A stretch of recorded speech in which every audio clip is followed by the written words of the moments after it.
오늘의 말씀은 사도행전 17장 16절부터 34절 말씀입니다. 바울이 아레오바고 법정 가운데 서서 이렇게 말하였다. 아테네 시민 여러분, 내가 보기에 여러분은 모든 면에서 종교심이 많습니다. 내가 다니면서 여러분이 예배하는 대상들을 살펴보는 가운데 알지 못하는 신의 계라고 새긴 제단도 보았습니다. 그러므로 나는 여러분이 알지 못하고 예배하는 그 대상을 여러분에게 알려드리겠습니다. 우주와 그 안에 있는 모든 것을 창조하신 하나님께서는 하늘과 땅의 주님이시므로 사람의 손으로 지은 신전에 거하지 않으십니다. 또 하나님께서는 무슨 부족한 것이라도 있어서 사람의 손으로 섬김을 받으신 것이 아닙니다. 그분은 모든 사람에게 생명과 호흡과 모든 것을 주시는 분이십니다. 그분은 인류의 모든 족속을 한 혈통으로 만드셔서 온 땅 위에 살게 하셨으며 그들이 살 시기와 거주할 지역의 경계를 정해 놓으셨습니다. 이렇게 하신 것은 사람으로 하여금 하나님을 찾게 하시려는 것입니다. 사람이 하나님을 더듬어 찾기만 하면 만날 수 있을 것입니다. 사실 하나님은 우리 각 사람에게서 멀리 떨어져 계시지 않습니다. 여러분의 시인 가운데 어떤 이들도 우리도 하나님의 자녀이다 하고 말한 바와 같이 우리는 하나님 안에 살고 움직이고 존재하고 있습니다. 그러므로 하나님의 자녀인 우리는 신을 사람의 기술과 고안으로 금이나 은이나 돌에다 새겨서 만든 것과 같다고 생각해서는 안 됩니다. 하나님께서는 무지했던 시대에는 눈 감아주셨지만 이제는 어디서나 모든 사람에게 회개하라고 명하십니다. 그것은 하나님께서 세계를 정의로 심판하실 날을 정해 놓으셨기 때문입니다. 하나님께서는 자기가 정하신 사람을 내세워 심판하실 터인데 그를 죽인 사람들 가운데서 살리심으로 모든 이들에게 확신을 주셨습니다. 그들이 죽은 사람의 부활에 대해서 들었을 때 더러는 비웃으나 더러는 이 일에 관해서 당신의 말을 다시 듣고 싶소 하고 말하였다. 이렇게 바울은 그들을 떠났다. 그러나 몇몇 사람들은 바울 편에 가담하여 신자가 되었다.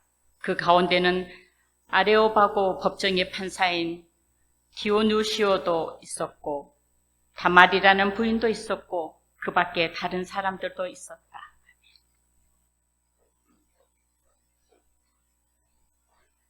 자, 오늘 사도행전 17장에 나오는 사도 바울의 아레오바고 법정 진술 혹은 법정 연설에 대해서 얘기하는 세 번째 시간입니다.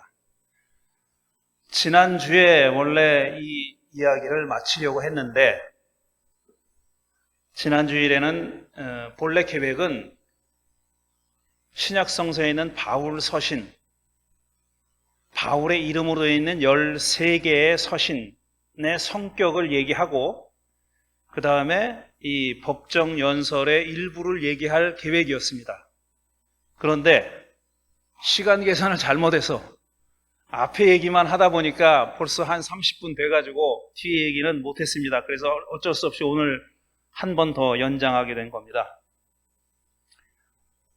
지난주에 한 얘기를 또 반복을 하면은 또 길어질 것 같은데 27편, 그러니까 신약 성경이 27권인데 그 중에서 바울 서신이 13개예요. 절반에 가깝죠. 거의 절반이죠. 그러니까 바울의 이름으로 되어 있는 서신이 13개인데 그 중에서 진짜 바울이 쓴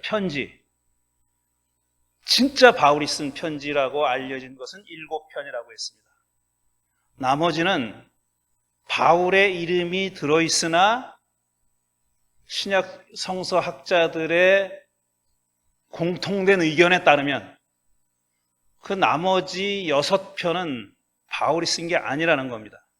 그런데 그 중에서도 3편은 그래도 바울에 좀 가까운, 시대적으로나 사상적으로나 바울에 좀 가까운 쪽에 서 있는 그런 편지고 나머지 3편은 상당히 거리가 멀다고 말씀드렸습니다. 그 나머지 3편이 디모데 전후서, 디도서예요.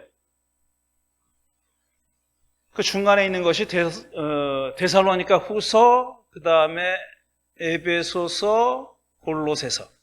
이 세 개는 바울이 쓰진 않았는데 좀 가까운 그런 편지고, 그 순서대로 바울이 쓴 편지는 굉장히 내용이 레디컬합니다. 그 당시에 어떤 그 시대 정신하고 안 맞는 거예요.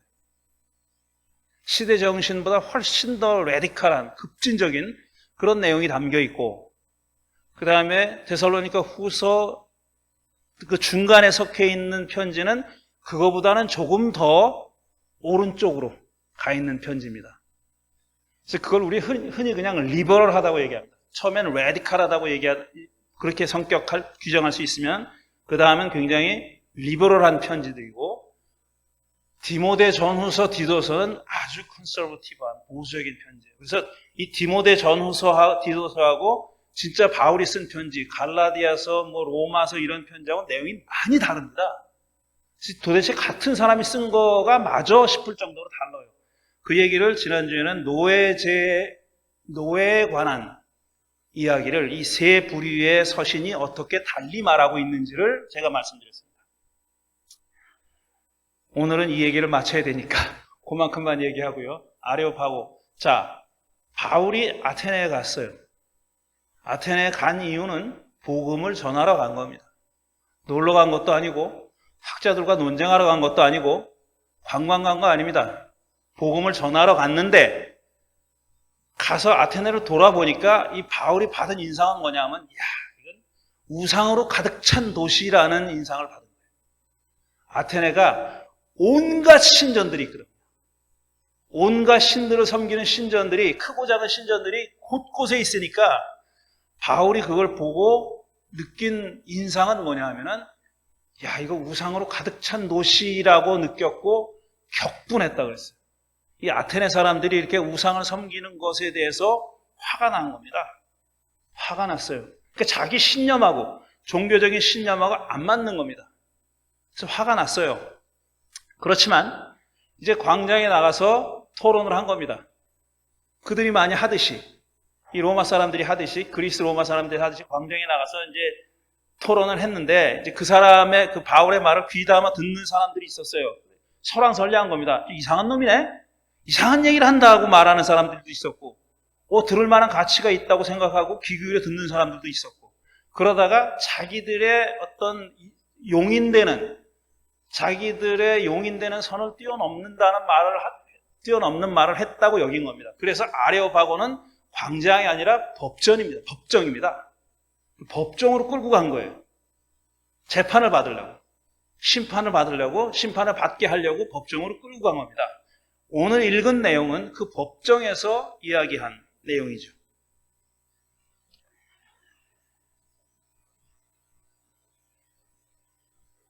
그리고 나서 꺼낸 얘기가 뭐냐면, 칭찬합니다. 먼저 여러분들이 지금 다양한 신을 모시는 신전을 봤습니다. 그리고 심지어는 알지 못하는 신에게 바친 신전도 봤습니다.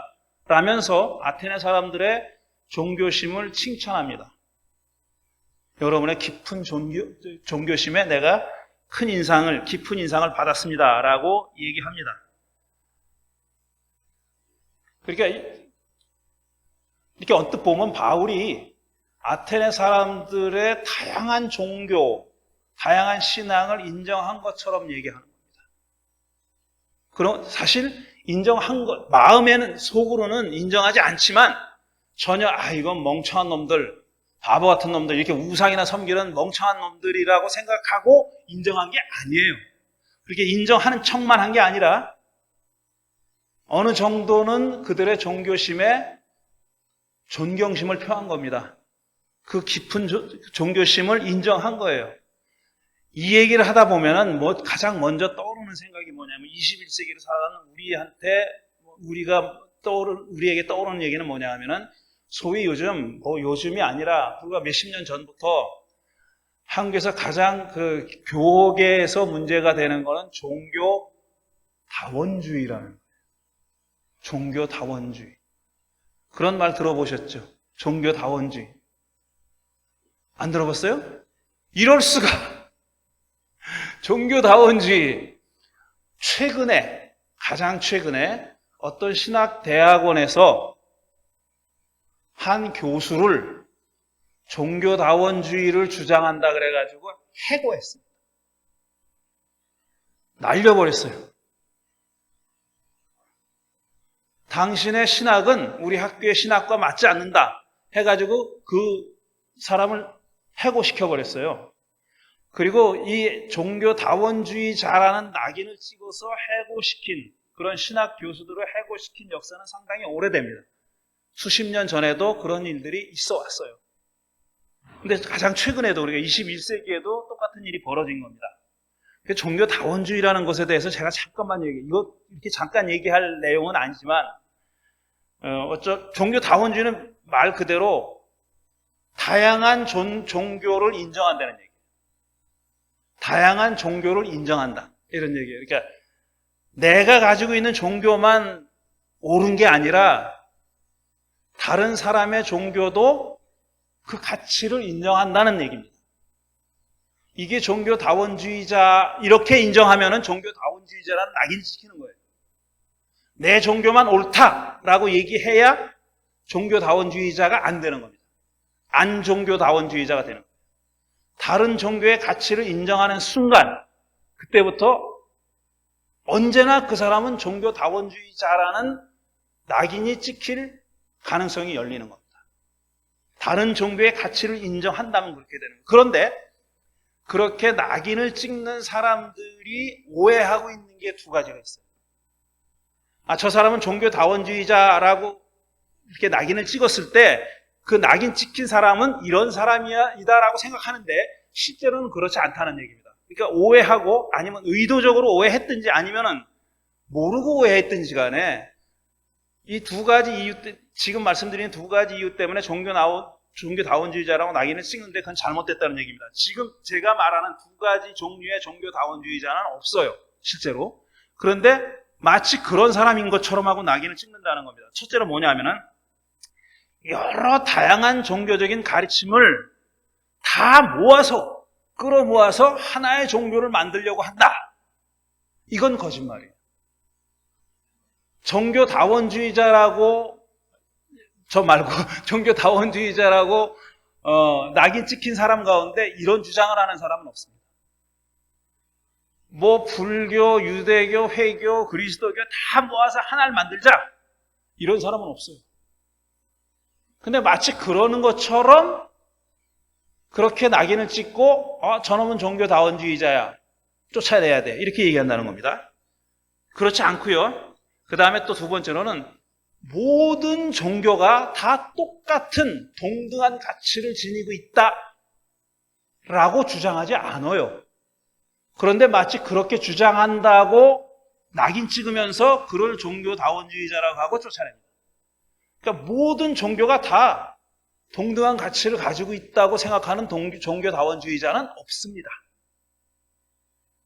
아무리 사입이라고 하고 이단이라고 하고 정말 이상한 종교들도 많잖아요. 이상하다는 사실 수식어는 적당하진 않은 건데, 우리가 봐서는 제가 봐서는 이상하지만 다른 사람은 안 이상할 수 있거든요. 그러니까 근데 온갖 종류의 종교를 다 인정하는 사람은 없어요.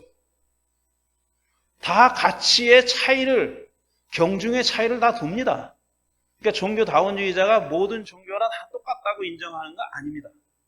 그러면 종교다원주의자가 주장하는 게 뭐냐 하면은 이거예요. 한 두 가지 정도로 요약할 수 있는데, 시간 관계상. 종교라는 것은, 이게 아주 모호한 얘기일 수도 있지만, 종교라는 것은 어떤 절대적인 진리, 궁극적인 가치를 추구하는 인간의 정신활동입니다. 정신에 국한되진 않지만 인간의 지덕체 활동이에요. 정신과 몸의 활동이에요.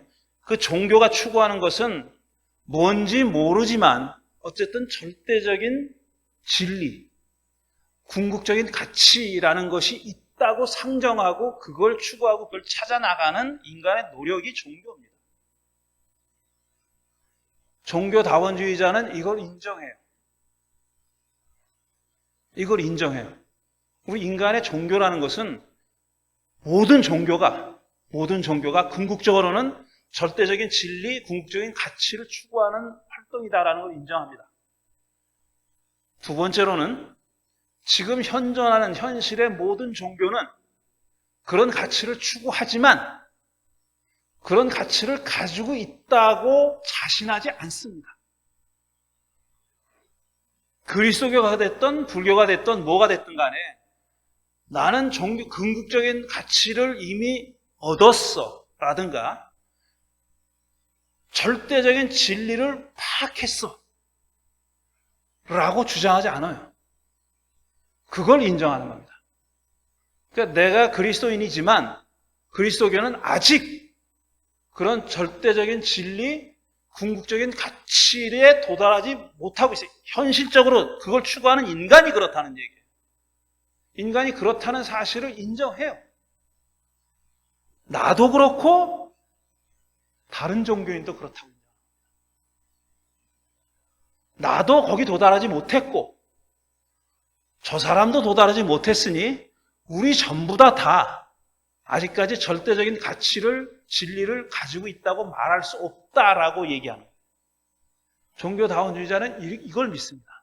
그러니까 내 종교가 절대적이지 않은 것처럼 다른 종교도 절대적이지 않아요.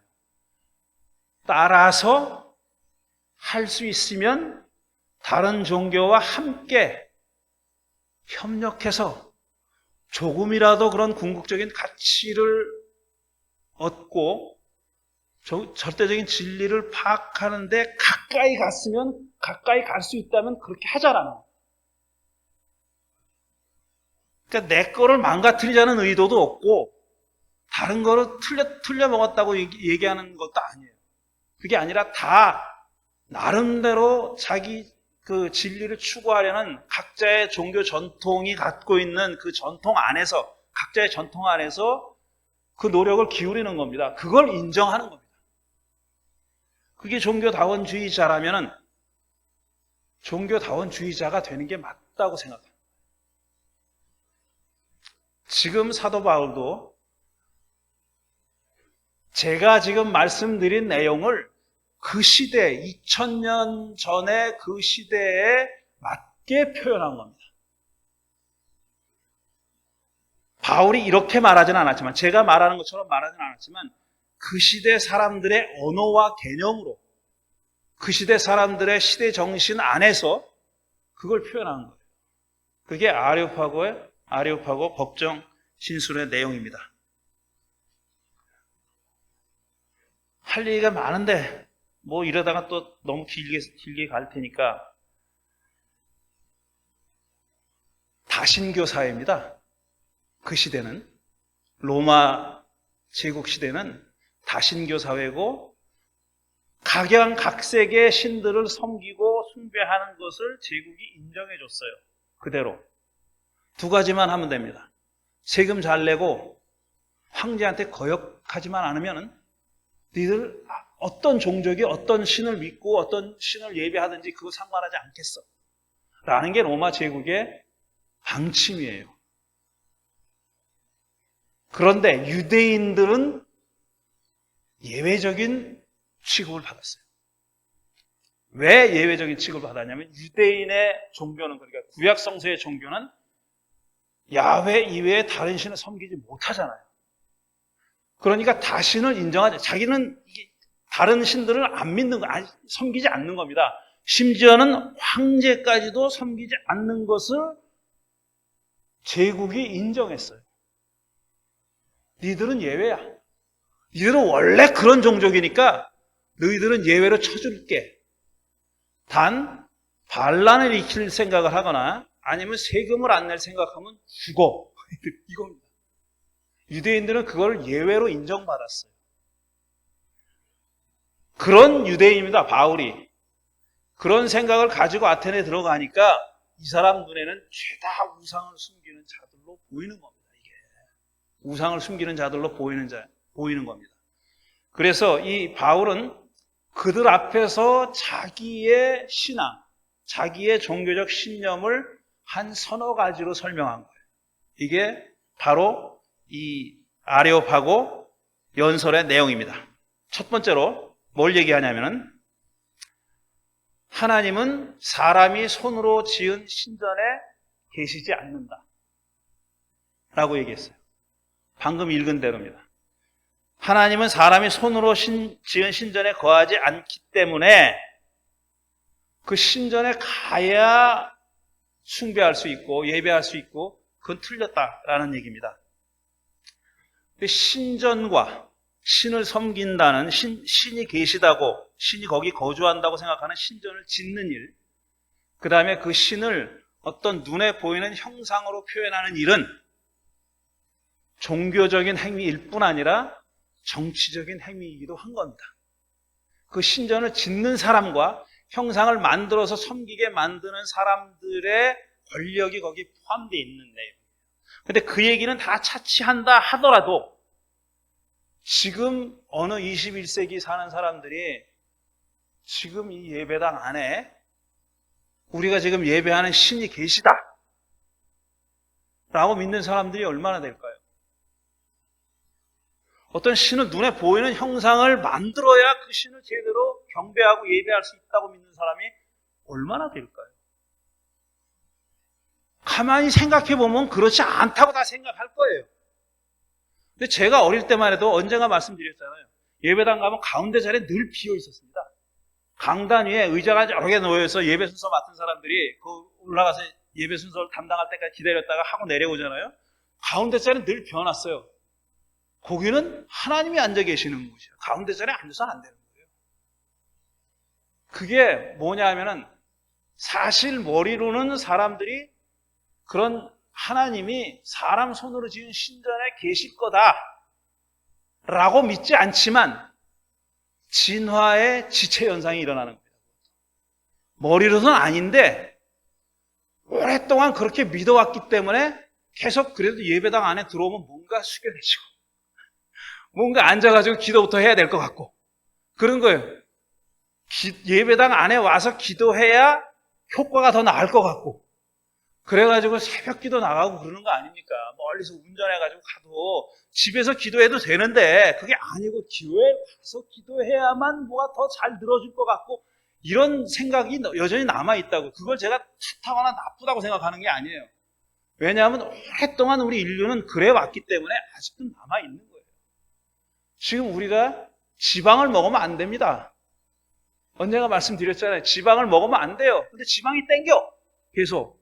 왜냐하면 아주 항상 영양분이 모자랐을 때 지방을 먹어야 축적했어야 됐거든요. 근데 지금 축적하면 안 돼요.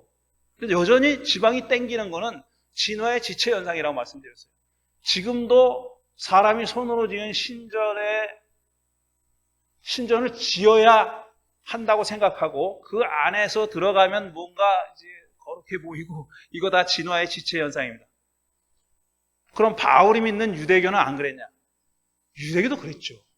그 예루살렘의 성전, 이게 그 사람들은 우주의 중심이라고 생각했어요.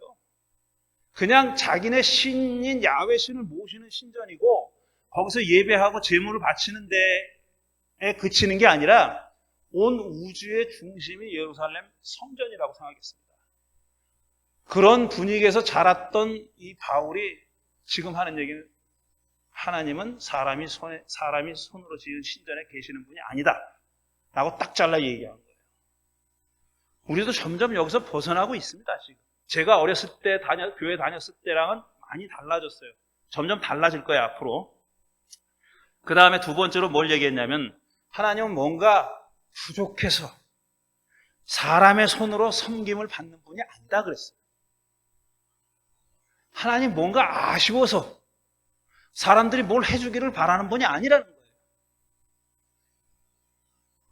이것도 우리가 진화 지체 현상을 겪고 있는 내용 중에 하나입니다. 기도하고 예물 바치고 예배하고 다 이렇게 해야 하나님이 기분이 좋아서 기특해서 우리의 소원도 들어주고 기도빨도 좋아지고 이렇게 생각하잖아요. 제가 이걸 다시 말씀드리지만 탓하려고 하는 게 아니에요. 우리에게 그런 게 있어요. 여전히. 조금 아까 기도 시간에 기도했잖아요. 이스라엘 나쁜 놈이라고 기도했잖아요. 그런 폭력적인 애들을 심판해 달라고 기도하잖아요, 우리가. 그리고 그 기도가 잘 들어주기 위해 하나님이 잘 들어주셨으면 하는 마음으로 또 뭘 하잖아요. 항상 우리 인간 관계 안에서는 give and take라는 게 이건 뭐 수천 년 안에 생긴 관습이 아닙니다.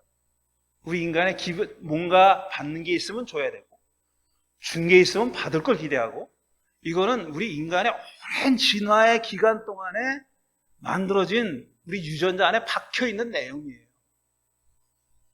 근데 그걸 어느 때부턴가 신에게다가도 투사한 겁니다. 하나님도 우리가 뭘 줘야 반대급부로 주실 것이다. 아니면은 우리가 주면은 더 많이 주실 것이다. 이런 생각을 합니다. 그런데 바울은 지금 뭐라고 얘기했냐면은 하나님 뭔가 부족한 것이 있어서 사람의 손으로 섬김받는 분이 아니라는 거예요. 그리고 뭐라고 얘기했냐면 모든 사람에게 생명과 호흡을 주실 분이다. 뭔가 사람의 손으로 섬김받는 분이 아니라는 말 다음에 바울이 뭐라고 얘기하냐면은 모든 사람에게 생명과 호흡과 모든 것을 주시는 분이래요.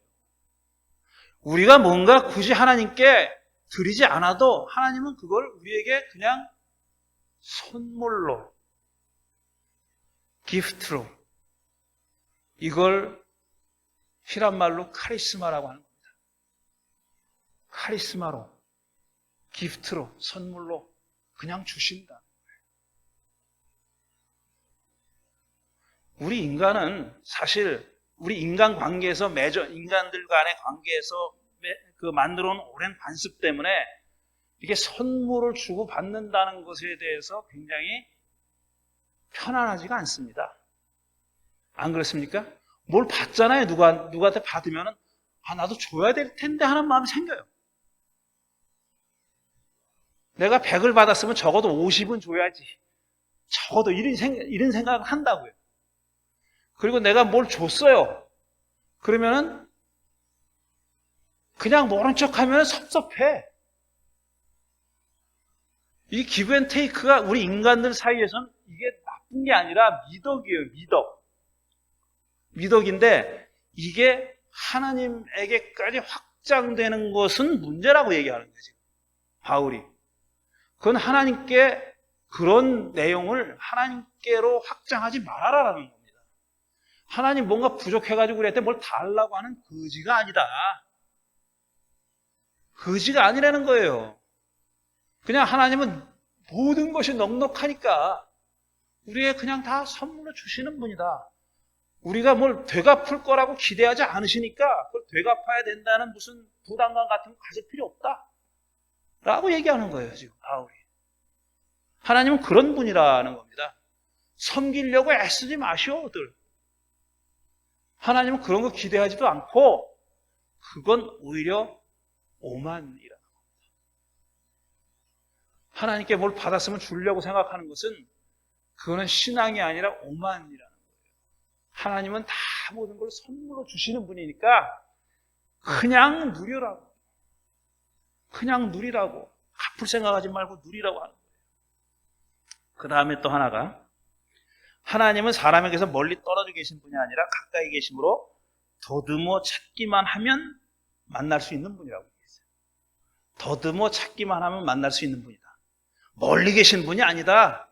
내 가까이 계시는 분이라는 거예요. 내가 손만 뻗으면 닿는 곳에 하나님이 계신다라고 얘기하면서 뭐라고 또 얘기하냐면 이게 재밌어요.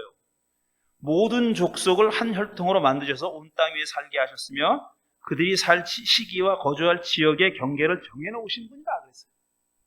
그러니까 A라는 종족은 갑이라는 신을 믿고 A라는 종족은 이 지역에 살면서 갑이라는 신을 믿고 B라는 종족은 다른 지역에 살면서 을이라는 신을 믿고 그거 다 하나님이 조성해 놓은 거다라는 얘기입니다.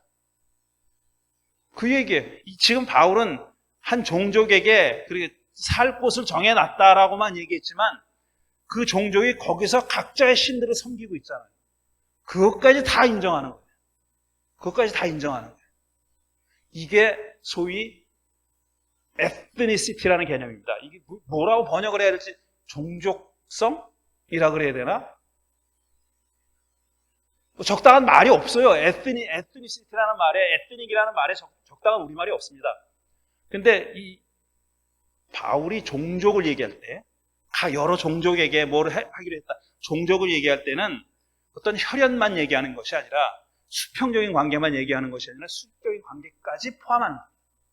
그러니까 그들이 섬기는 신까지 포함해서 이게 한 종족이다, 이런 얘기예요. 이게 정해놨다는 겁니다.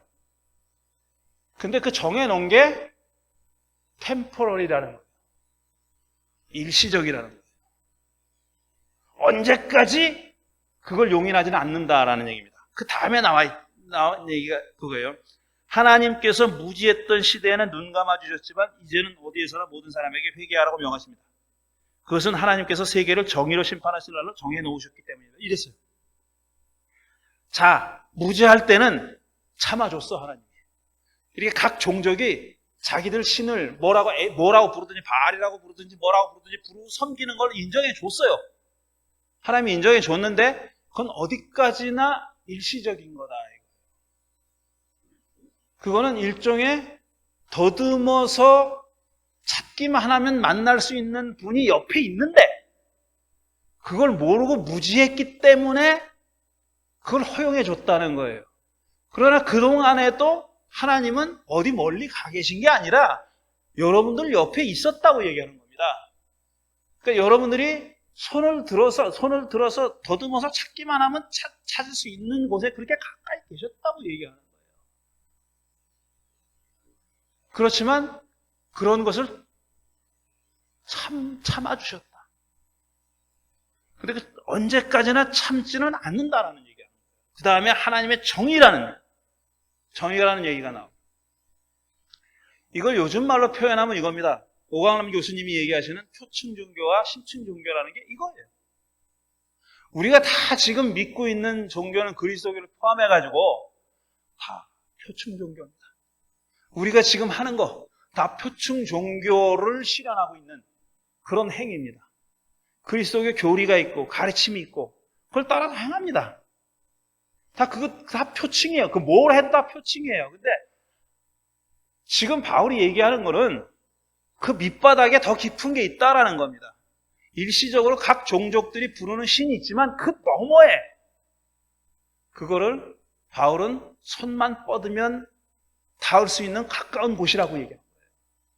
거기 바로 크신 분, 뭐라고 불러도 좋을 그 하나님, 하느님, 아니면 없이 계시는 이, 뭐라고 불러도 좋아요.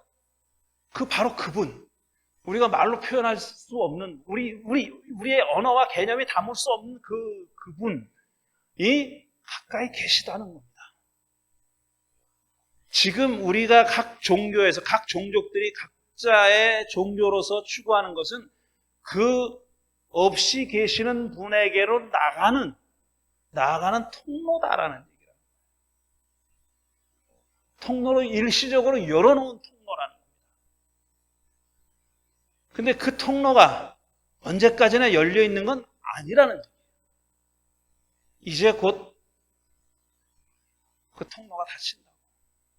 언제까지 무지했던 시대는 눈 감아 주셨지만 언제까지 눈 감아 주시지는 않을 거다라는 것이 바울의 주장이고, 그 다음에 눈 감아 주시는 시대가 이제 가까이 왔다는 것을 보여주는 사건이 뭐냐?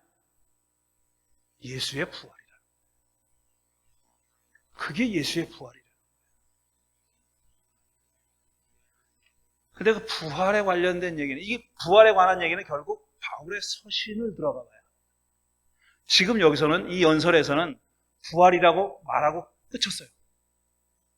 근데 그 부활이 왜 그런지, 왜 지금 바울이 이렇게 얘기하는 것의 마지막 기회인지 하는 것은 서신에 가서 자세하게 얘기하고 있는 겁니다. 그래서 결국은 이 얘기도 더 이상 이 연설만 가지고는 더 이상 나갈 수 없어요. 여기서 딱 끝나요. 우리가 이 아레오파고의 바울의 연설을 통해서 우리가 알 수 있는 것은 뭐냐면은, 우리가 좀 생각해 봐야 될 점이라고 마지막으로 말씀드리고 마무리 짓겠습니다.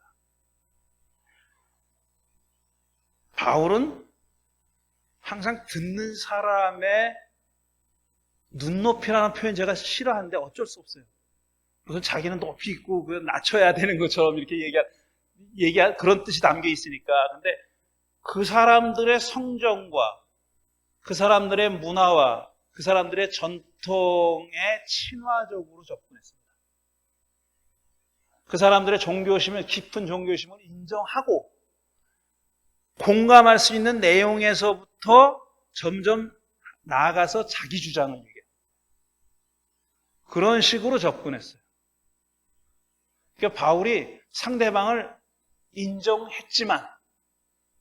인정하고 얘기를 전개했지만 무조건 이것도 좋고 저것도 좋고 다 섞여도 좋다라는 식의 얘기를 한 건 아닙니다.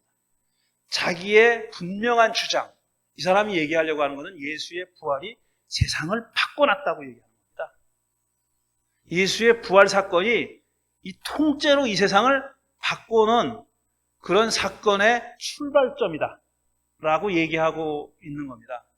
그 얘기를 하기 위해서, 그 얘기도 하지만 그 얘기를 하기 위해서 사람들과 공감할 수 있는 내용부터 쫙 이렇게 얘기해 나간 그런 아주 좋은 모범을 보여준 게 바로 이 아레오파고 연설입니다. 그래서 부활에 대한 얘기는 결국은 우리가 앞으로 9월 달에 할 성경 공부 시간에 좀 더 자세히, 깊이, 좀 치열하게 얘기해 보도록 하겠습니다. 바울이 얘기하는 부활은 죽었다가 사람 하나가 살아났다. 그래서 사람들 앞에, 제자들 앞에 나타나가지고 보이고 밥도 해주고 나 만져봐. 이게 아니에요. 바울에게 있어서 부활이라는 사건은 그런 게 아닙니다. 전혀 다른 거예요. 세상을 완전히 다른 세상을 만들 수 있도록 이끌어주는 그런 사건입니다. 오늘 여기까지만 해야 되겠네요.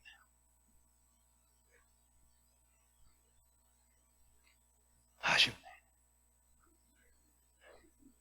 제일 중요한 대목을 얘기를 못하니까 아쉽습니다. 아쉬운 대로 잠깐 되새김질하는 시간입니다.